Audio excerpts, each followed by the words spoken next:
ঘর শুধু মাথা গোঁজার ঠাঁই নয়, ঘর মানে বেঁচে থাকার স্বপ্নগুলোকে বাঁচিয়ে রাখা। বাংলাদেশের একজন মানুষও গৃহহীন থাকবে না। প্রধানমন্ত্রী শেখ হাসিনার এমন ঘোষণা বাস্তবায়ন করতে পাহাড়ি জেলা খাগড়াছড়িতে তৎপর রয়েছে প্রশাসন।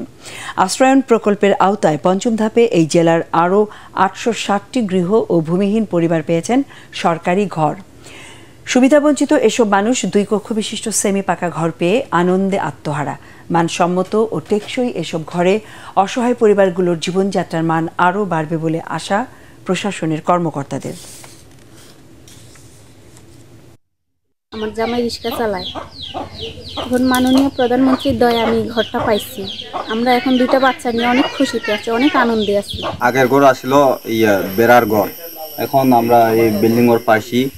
সরকার বিল্ডিং ওর দিছে, বিল্ডিং ওরে আমরা বসবাস করি। এখন তো সরকার আমাদেরকে যে ঘরটা দিছে এই ঘরটা আমি কখনো তুলতে পারতাম না। তো সরকারের কাছে আমি অনেক শুকরিয়া আদায়।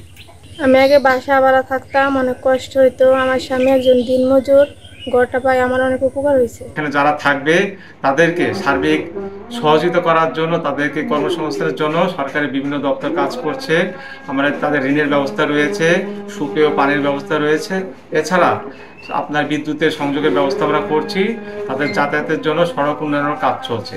সামগ্রিকভাবে এই গৃহহীনরা যাতে আত্মকর্মশীল হতে পারে, আত্মনির্ভরশীল হতে পারে, সেই ব্যাপারে আমরা সার্বিক সহযোগিতা প্রদান করছি বিভিন্ন দপ্তরের সাথে সমন্বয়ের মাধ্যমে।